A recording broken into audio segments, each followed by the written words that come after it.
Today, I sat down with Spencer Jan, the co-founder of Solo Stove, a company that has seen a 9-figure exit, quickly followed by a listing on the stock exchange.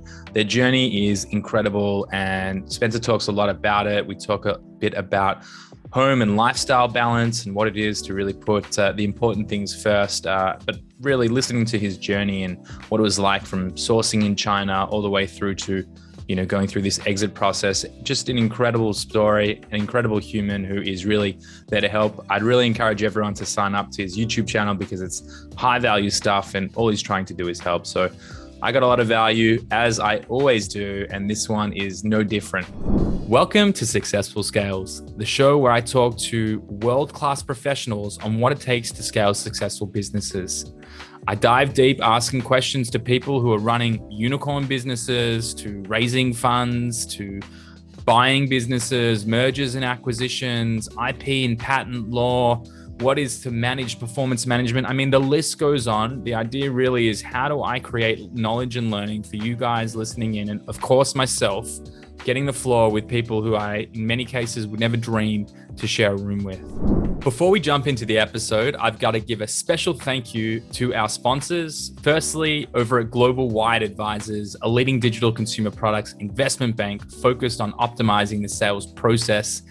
An incredible team, always happy to pick up the phone and educate you or anyone about the sales process and what you should really consider, and can obviously help take you to market or even acquire businesses. I ring them for just about everything these days.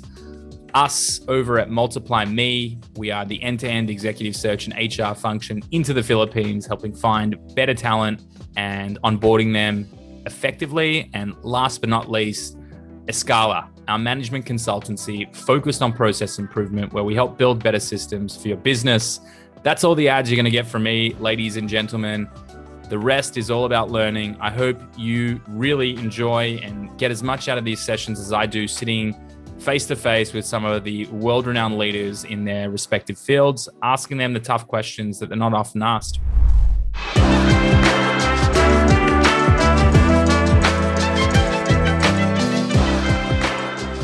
All right, Spencer, mate, welcome to an episode of Successful Scales. Thanks, Yoni.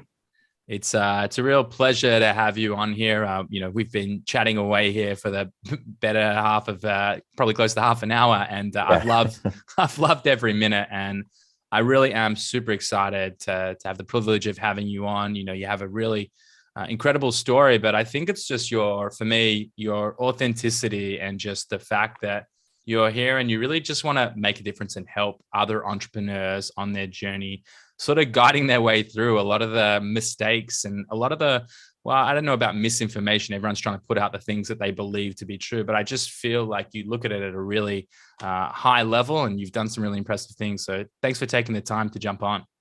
Yeah, excited to do this. For sure. So like I was telling you before, I don't want to make any mistakes here on your background, especially given what you've been able to achieve. So I'd love it if you would just take it away here and talk a little bit about your career and your journey, and you'll see me writing down a few notes. Yeah. So started my career actually out of college. I took a job in China, sent me to China. It was a sales and marketing position that was with a company called Global Sources. So that shot me over to China, and I started working over there. I was born in Oregon, grew up in Canada. And so I ended up over in China doing the sales and marketing position. A year and a half after, I switched to a sourcing company. So I got introduced to through a buddy to another guy who was doing sourcing. So I spent the most of my career in sourcing, product sourcing in China and Shanghai, and running around factories and did that. And then 08 happened and started playing around online and started to figure out, ways that I might be able to decide or just, create my own destiny, so to speak. And so I started playing online, and that led me into e-commerce, and kind of married the two skill sets of sourcing and e-commerce as I was just self-learning. And that took me into the world of e-commerce. My brother and I worked on a bunch of different ventures. My first one was selling mattresses in Shanghai, really small niche, just let's see if this works. And it did, and started to work. And during that time was the whole movement of of the 4-hour work week, and the whole Tim Ferriss book that kind of set the entrepreneurial world on fire. And I was included in that and said, this is exactly what I want. I want my freedom. I want my time. And if I can do that through e-commerce, that would be amazing. And so that's kind of what I focused on. And we did a bunch of different products, one of which was Solo Stove. So we had done gardening products, and I had sold resin garden fountains. I'd done faucets and like automotive lighting, all sorts of different things that I was involved in on the sourcing side in China. And then I kind of put an e-commerce spin on it and took it to direct to consumer. So Solo Stove was one of those products. My brother and I, my brother was in Texas at the time and I was in Shanghai still. And this was one of the many things we were playing with. And so Solo Stove was one that we started trying to get off the ground in 2010. And I think it started actually going, we registered the company in 2011 and started selling direct to consumer. And by then we had cut our teeth and started to figure things out and started to have our groove and momentum. It was one that I felt had a lot of opportunity. And so the first year we blew through what we thought we could do. And it just grew legs quickly and started to kind of be the majority of our focus from the e-commerce standpoint. So took Solo Stove from 2011, grew it through 2016, and tried to actually exit at that time because we were at a point where we were like, okay, this is no longer the lifestyle business we wanted. Although it was great and sales were good, we tried to see if we couldn't sell it to someone and to try to explore that opportunity, but quickly found that we didn't have the structure and the infrastructure, and kind of it wasn't enterprised in a way that people would pay much for it. So through talking with investment bankers and friends who had sold companies, I said, here's what you ought to focus on to try to grow it to a point to be able to sell it for a decent amount. And that's what we kind of focused on from 2016 to 19. And then in 19, we, having grown it from 16, where it was just my brother and I, no office, no employees, having grown it from there to 2019, where we had a handful of employees, it was probably somewhere around 15 to 20, had our own offices, brought all our fulfillment in-house, and built systems and built all these processes. We exited in 19 to private equity in 19 and sold a majority stake then. And then we also, so from there, the story kind of keeps going as you sell once and we retained equity and stayed on the board. In 2020, we actually had another exit. And so while private equity generally holds for 3 to 5 years is kind of what they tell you when they purchase, they don't have like a fixed timeline, but that's kind of their average holding period. But the situation was that we blew through crazy numbers. We were doing really well. Growth was exponential. At that time, me and my brother were sitting on the board. So we weren't operational. But that year, and then COVID hit, and really, like a lot of e-commerce companies, juiced what was happening and accelerated kind of the adoption of e-commerce.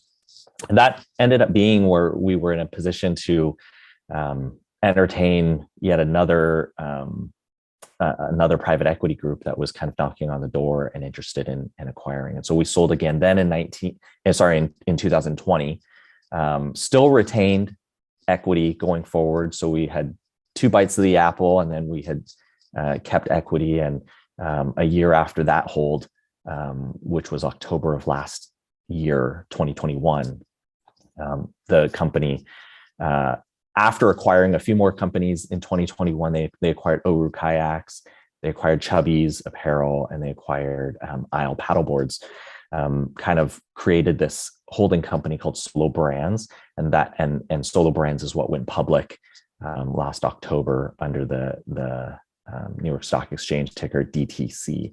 So that's kind of the short of it. Hopefully it wasn't too long.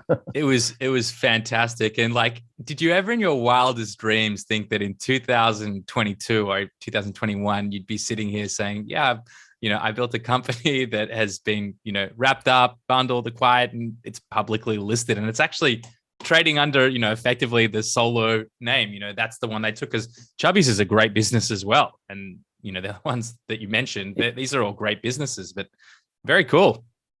Yeah. It is hard to kind of, when you're in it's gradual, right? And things are happening and you kind of get there and you're like, how in the world did I get here? But now that I'm kind of removed and I look back on it and talking with guys like you and others, it's a crazy outcome. Who would have thought? Definitely not me. So, yeah.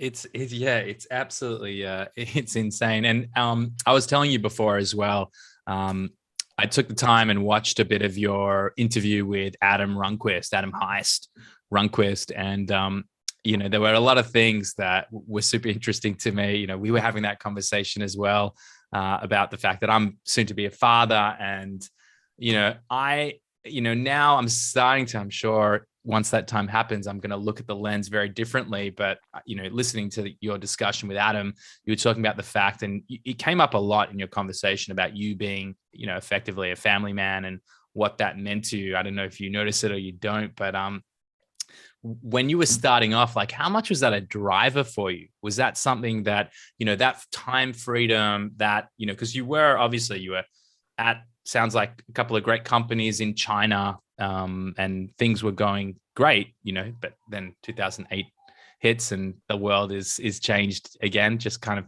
different to COVID, but again, the world has changed. So how much has that been a driving factor for you? I'd say it's honestly been the driving factor. I think anybody starting a company, you obviously start out and think, man, if I could just make some money, but like, as most entrepreneurs figure out, like, that money is pretty empty, and that goalpost just continues to get moved. And so it's hard to find, like, I think anybody really needs a deep motivation to do hard things. And really, if you ask anybody what's the most important thing to them, whether or not their actions are in line with it, they'll say their friends and family, right? Those are the things that are most important. And I think even if we're not doing the things that kind of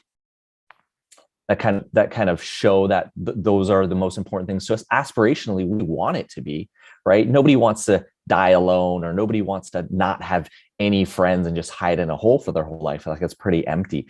And so I think I've latched onto that very early on. For me, it's always been an important thing and a driving factor, as to why I'm doing these hard things, and how I balance it is also very important. Because I'll be honest, I mean, I look at a lot of guys that have businesses. We were even talking before we started how many, the businesses you're running, and I can't imagine how busy that is. Like, that is a lot. That's a heavy load. And I honestly, in my heart of hearts, think most people that I talk to that are entrepreneurs work harder than I do. Like, they spend more time and they work harder than I do. And that's not to say that I'm any smarter. It's to say that I'm protective of my time. And so was my brother. And so we were very aligned in that way. So we would try to squeeze as much as possible as we could out of the hours that we were willing to commit to this thing. And it's interesting to kind of see how that turned out, because while I probably didn't put in the hours that, like, an Elon Musk or even you are probably putting in their company, I had to be just super effective at the time that I did put on it. And then while balancing that with a healthy, what I thought was a healthy lifestyle of family and time for myself, I felt like that helped me be better at the hours that I was putting towards the company. It's this weird thing, right? It's like, if you spend more time on your company, it should get better. Well, it's like, well, if you kind of work on yourself and take care of yourself, you're going to go longer. You're going to have more stamina. You're going to have more creative thoughts. And so finding that balance is important. And for me, it's definitely a motivating factor. And it's one that I feel like, I rattled off kind of what my experience was, or what my career kind of turned into. And it sounds like an overnight success, but it was well over a decade's worth of work. And so like, how do you last a decade doing these hard things and just solving problems and always having, the sky's always falling for every entrepreneur, right? It's like, you're always putting out some sort of fire or worrying about something. And how do you do that for a decade? Like, that's where I think people getting into the game of entrepreneurship need to spend more time thinking about is how am I gonna last for 10 years doing this thing and digging deep inside. I mean, I think of like athletes, like how do they dig deep? How does like an Olympian dig deep and figure out how to train for 4-8 years or however long it is to then have that one shot at whatever they're going after? It's hard. Like it's not talked about a lot because I think that's where most people fail, right? Is they give up too early or they don't have the motivation to go the distance. And it's not a matter of like being super smart. I think like 90% of my success was just staying in the game. Like if you can just stay in the game, the luck happens, right? You meet the right people, you catch certain breaks, but how do you last like a decade? Like that to me is more important than anything when it comes to trying to stay in the game and be quote unquote successful in business. Yeah, I couldn't agree with you more. And I think that there is too much of the glorified hustle culture and, I mean, incredible what he's done, Gary Vaynerchuk, but like the Gary V mentality of like always being on and always be producing. Yeah. I mean, he's a unique animal in how he clearly operates, because I would be shocked to see many other people have that 100% on time. And there's lots of peaks and troughs of that entrepreneurial journey. And unless you get it right, you're not going to last. Like before we got on this call, and it's 6:30 p.m. here, my time, I was with my personal trainer at the gym. I walked the dog this morning for a couple of hours. Like I am making sure, I think like you, that I'm putting in the time to balance that, that intensity. And to your point too, and I'd love to ask the question here, how do you actually structure or protect your time as someone who is very protective and is looking to make sure that they're not burning the candle at both ends and investing the time into things that matter, like your friends and family? Like, do you have any sort of baseline rules, or is there a number of hours a week, or, how did you approach, how did you approach that? Yeah, by no means did I do it perfectly. I think it's just that it's just being conscious about it. It's reminding yourself every day what's important. But I think for me, keeps me in check, right? Because if I remind myself what's important, but my actions don't line up with it, then I need to adjust a bit. And so there were times for sure, especially during like 2016 to 19, while we were trying to scale this company to exit. That was a very busy time. Like definitely my relationship with my family and friends suffered from the amount of time and energy that was put into it. And by the end of it, in 2019, when we sold, like in 18, there were times where I was ready to throw in the towel. I was like, I don't care about it anymore. If we can just get X amount of money out of this thing, let's just sell it now, right? Let's just, like, there were many times where I just wanted to give up, not because there wasn't more to be had. It was because I was exhausted and that balance wasn't there. It's just not sustainable, right? When you get in a place where, I mean, think about, there's many people that work a job that are just unhappy and unfulfilled and in a bad spot mentally, that a lot of people say, like, you just can't pay me enough. Like, I don't care how much you pay me, I will not stay in this job. And I think a lot of people can get to that spot. And that's where I think the rubber hits the road, and you really reflect internally and say, like, what is this worth? What's it worth to me, and what's important? And so, during that time in 16 and 19, there were times where I was just so spent. And luckily I had a partner that was supportive, and we would, support each other to kind of lift each other up, and I'll pick him up off the ground and he'll do the same when I'm just face, down and just kicking and crying and just like, I want out. Is just 3 more steps, we're almost there. But that compared to like the years leading up to it, very different. And I think So I guess all to say is I didn't have a great uh, system, or I don't have this, this life hack where everybody has to go, get on my calendar. And once it's full, nobody can talk to me because, I don't have any of those hacks. I kind of just, it's just more gut feel. I know when I'm out of balance. And I think most people do, right? When you're overworked and you're burnt, you just have to dial it back down, and find that balance. And keeping things in perspective has always been important. And having a partner that is aligned with me in that has been, that, if anything, was the hack, right? Having somebody that's aligned, who's willing to have these conversations with you every week about why we're doing this and what's important, and just self-reflecting and just having those conversations, taking the time to think about that. I'll give you another example. Is that something that you would go, like, is that something that you would consciously make an effort to do? And your partner is your brother, correct? Yeah, absolutely. And we got into this with the same mindset and the same goal, right? To regain our time, to make sure that we can have a lifestyle that allows us to do the things that we want to do, to take care of our family, to take care of ourselves. And we went in it with the same goal. And it's the reason why we exited, right? We never built this business thinking I didn't even know, Yoni, that I could sell a company. I didn't even know people sold companies. I mean, that's how oblivious I was. I mean, you hear it on the news, but I never thought it was something that I could ever be a part of. And so we never went into this thinking we're going to build to sell. We went into it thinking we could make more money working less hours if we had our own business. And that would allow us to have a lifestyle that we want. And it wasn't a matter of getting rich. It wasn't a matter of having, it's just, I was making $45,000 at my day job. And so when I realized that making $45,000 is actually fairly easy, and it doesn't require that I work, long days, because when you work in China, you work 2 time zones, right? You work the China time zone, and then everybody's up in the United States, and you're working that time zone too. So you're working 2 time zones, 5-6 days a week for $45,000.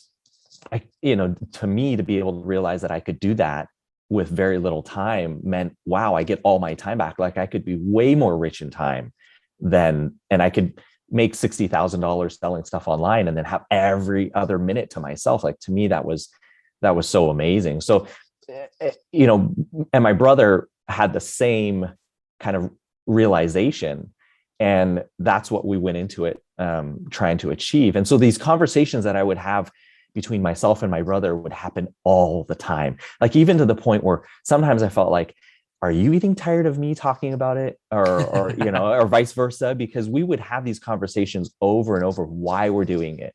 And really, these guiding principles helped us shape the business. It's how we ran the business. It's when things popped up where we had to make decisions in the business, we would pull out these principles that were our guiding lights. And so it was a matter of, what's this going to do to our time? That was always the question. So I'll give you an example. Costco sends us an email and says, we're really interested. We want to talk. We can, we want to, we would sit down and say, that's cool, but what's this going to do to our time? And we would make these decisions based off of that principle, amongst a few other principles, but really, what was it going to do to our time? Like, do we go hire a bunch of people? What's it going to do to our time? Do we go develop more product? Well, what's it going to do to our time? Like, that's how we made decisions. And so decisions, right or wrong, and obviously this is subjective, right? It was any decision you make as an entrepreneur, you get to do whatever you want. It's your business. That's the beauty of it. But from someone on the outside looking in might say, like, why would he do that? That's so stupid. You just left a ton of money on the table. All you need to do is X, Y, Z.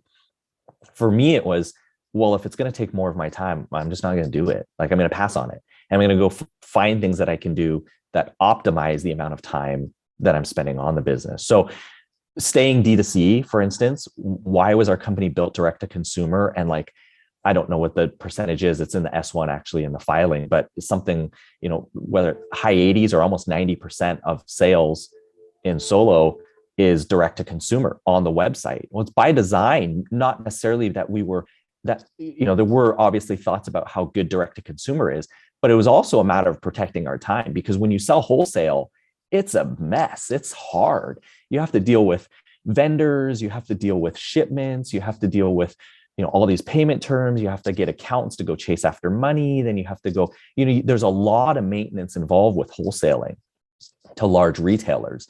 Whereas direct to consumer, it just happens while you sleep, right? They're swiping their credit card and, you're fulfilling it. So, a lot of these things that happen in our company really can be traced back to that principle of like, how do we protect our time? And that's how we built it, for better or worse. Like, it could have ended up the opposite, where like it crashed and burned, but we were bent on running the business to live within these principles that we felt were important.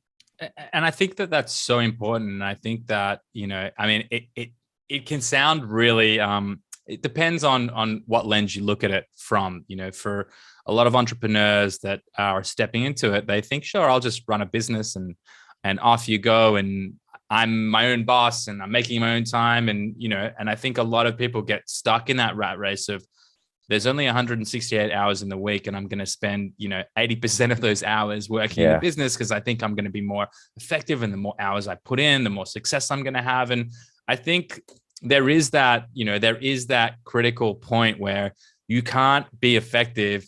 You can't be any more effective adding those additional hours. And so having that as a real guiding principle of the business, I think for anyone listening in here, that is something that is so true and so important. Like, if I look back at the last sort of 2.5 years of my life, the thing I'll say openly and candidly, I will never, for the rest of my life, and anyone can quote me on this, I will never, ever bootstrap a business again. I have no interest in stepping into something where there is, a minimal amount of money. I have to be super tight on every decision that I make, and hiring people, like, that's not for me anymore. Like, I'm glad that I took that route. And I was just talking about it with my co-founder today. I'm like, I'm super grateful that we cut our teeth not having the resources and not having the capabilities and having to be really creative. But I don't have the energy to do that again and put in those hours, because it's not the best use of time. And I really value my time now.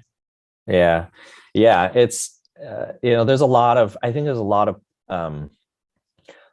things that pop up that give you those opportunities to kind of reflect on what's important. For us, when we started building our small team in 2016, and we had a handful of people, probably 5 or so people in this little office. And in 2017, so if you think about it, 2016 to 19, we had this plan to grow the company in a way that we could then exit. And so everything was really important to us. The head count, our numbers, making sure things are trending the right way. Like, every Christmas needed to be the perfect Christmas. And so the end of 17, so probably a year and a half, just a little over a year into, hunkering down and saying, let's scale this business, let's grow it, let's enterprise it. We have a small team. We're in our little office, my brother and I, and it was Thanksgiving of 17. And my father was visiting, my mom and my dad were visiting me here in Texas. And my dad had a massive heart attack in my house. And wow. One morning he was feeling sick, his back was hurting, and he ended up falling in the bathroom. And I ended up having to do compressions on him, waiting for the ambulance. Like, it was traumatic. That is as traumatic as it gets. It's super traumatic. Like, I was seeing my father die in front of me on the ground, and the ambulance came. It took 8 minutes. I mean, it was just super traumatic. And he ended up in the ICU for weeks. I can't remember how long he was in the ICU for, but a long time. And he pulled through. I mean, he pulled through and made it, but barely. And we didn't know if he was going to make it. And this is Thanksgiving of 17. This is Black Friday. This is fourth quarter. Everything has to happen perfectly. And here we were faced with a family crisis. And we really had to say, to the rest of the team, we're out. Like, we can't do anything at this time. We were checked out mentally. And I hope we had enough planning and everything for it to happen, for all the plans to kind of execute. And the team stepped up, and they were very, sensitive to what was going on. And they did everything that they could to make it work. But we were very much checked out of that fourth quarter. And thinking about it, right? It's like, I couldn't put myself back in the business. It's like, forget it. This thing could just crash and burn. I mean, I don't even know if my dad's going to make it. And it's those kind of perspectives that kind of shock you into realizing like what really is important. It's not to say that, this company isn't important. It is, but to what degree, and the time that you give it, sure, give it great time and give it great energy, but you just can't make your life or I personally didn't want my identity to be wrapped up in this thing, right? I wanted to be there for my family. I wanted, it's, so these kind of I remember listening, you mentioned Gary Vee. I remember watching this clip and it was like a meme because somebody was laughing at him. And he was talking about how, like, I forget what even the question was, but it was a matter of like finding perspective. And he's like, you gotta envision like your family members getting shot in the face like that's what's gonna, and it just sounds ridiculous, but I can somewhat relate to that. It's like when you have these shocking moments of realization of what's important to you, it really just puts a new perspective on the other things in your life. And again, not to say that it's not important. It is important, but work hard, work smart, and squeeze as much juice out of those hours that you put to it. But at the end of the day, I just don't want to be on my deathbed and be like, we did it, guys. We IPO'd, like, and nobody's going to care about that. And it's less about that and more about the journey and more about those things that you can learn from it. And for me, it's time that's important. And so making sure that, I'm protective of that and spend my time in a balanced way. For me, it's always served me well. Yeah, I think it's really sound advice. And it's something where, I think that there's moments in time that will force you to have to, taking Solo Stove as an example here, like any good fire, it needs that oxygen in key moments to stay lit. And so, when I look at the time that I invested, like, sure, I disappeared for what felt like probably a year where I was really immersed in everything I'm doing. And now, coming into year 3, like, my perspective is changing. We have a real operation. Things are running the way they should. And now it's starting to sort of gear toward that as a soon to be expecting father. Like, that's what is important. Like, I'm glad I put in that work earlier on so that I could start to really have a little bit more balance. But I know we're coming up against the clock here. I mean, we've still got a little bit of time here, but I'm really, really interested because now, I mean, you went through this process, right, where there wasn't such a market when it comes to exiting, e-commerce businesses back in 2016. Like, it was still a little on the early side compared to where we sit today, where, it's a bull market. Like, it is insane, the multiples and just everything that's going on around e-commerce and the Amazon space. And, there is an absolute huge ecosystem there. But looking in, it sounds like you made some really good decisions. And I think one of the things, selling to private equity versus, these Amazon roll-up aggregated type businesses where it's venture capital, they have a very specific play. I actually didn't realize until you said it that PE are actually looking also to have that next bite or have that next exit or IPO, sort of that 3 to 5. It's kind of like VC to PE to IPO sort of journey here. But you decided to stay on as, no longer a majority equity owner, but an equity owner inside of the business, and having that second, that first and second and third bite until IPO. How difficult, or what was your driving decision around that? Like, was it, I still have a love for the brand and I really want to be involved, or, there's more room here? Like, help me at least understand at that level, like, what was your drive to continue to remain involved? Yeah, when we sold the first time to private equity, and we sold for 9 figures, so it was a big deal, a valuation that was in the low 9 figures. When you sell to private equity, there's this balance of showing confidence in your business and helping them realize that what they're doing is low risk, right? So you're trying to de-risk everything. It's the reason why you enterprise a business, right? Because it's not dependent on the founders anymore. When the founders want to leave, who's going to run the ship? Do you have systems and processes? Do you have a management team that's capable? Do you have a CEO and a CFO who can report to the private equity group at the levels that they require? And so all of this is to build it up in a way that for private equity, it's low risk, right? There's high reward and low risk, and that's what you're trying to build up.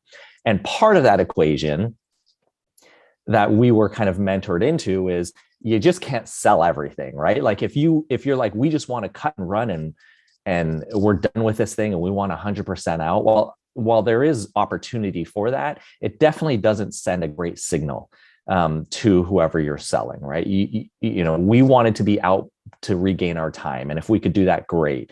But that didn't require us to sell 100% of it. We just needed to get out of the weeds. So operationally, if we removed ourselves, but we did still believe in the upside of the business. Like the business was great, and we set it up in a way that there's tons of upside. I mean, it manifested itself in the fact that, you know, we grew exponentially in that first year of that hold from Bertram Capital, and you know, where most private equity groups, including themselves, were saying it's a, you know, an average hold of 3 to 5 years. We were exiting again 1 year later at mid 9 figures, and it was a big jump from there. And you know, to kind of go back to your question, it's making sure that you show that you're confident in the business, making sure that those that are investing in you believe that you believe in the story you're telling them and that growth opportunity. And so retaining that equity is somewhat of a it's kind of like a market norm, I want to say, that founders retain equity in this company that they truly believe in.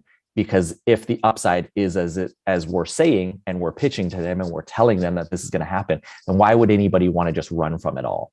And so retaining equity that first time also helps the private equity group ease their concerns as to the operations. Will you be around if any issues arise? I've heard stories of founders actually going back into the operations after, you know, a management team, you know, has a fallout or whatever it be. You know, luckily in our case, everything worked out great, and the management team is extremely capable. And so us being there is just kind of somewhat insurance for them, because they know we have skin in the game as well, and we have a lot to lose if things don't go according to kind of the plan that we laid out and pitched to them.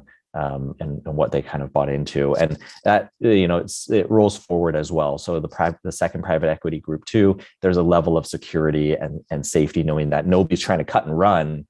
Everybody's going to get a piece of this larger pie in the future, and that to them makes all the sense in the world, which is ironic because we just had all this talk about how important time is.